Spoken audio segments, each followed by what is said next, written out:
জুবিনদাৰ বাবে এটা সৰু অনুৰোধ কৰিছোঁ হিমন্ত বিশ্ব শৰ্মা তথা আমাৰ অসম চৰকাৰখনক, যাতে আমাৰ জুবিনদাৰ বিদায় অনুষ্ঠানটি, শেষ বিদায় এনেকুৱাকৈ দিয়ক, এনেকুৱাকৈ কৰক, যাতে 100-200 বছৰলৈকে প্ৰজন্মৰ পৰা প্ৰজন্মলৈকে এই অনুষ্ঠানটোৰ কথা মনত ৰাখে।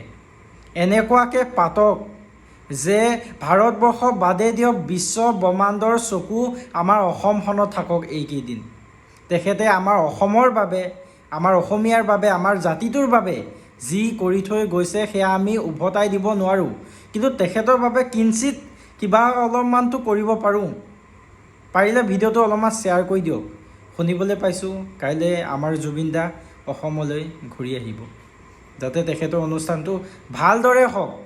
যদি বিচাৰে ভিডিঅ'টো অলপমান শ্বেয়াৰ কৰি দিব। ধন্যবাদ।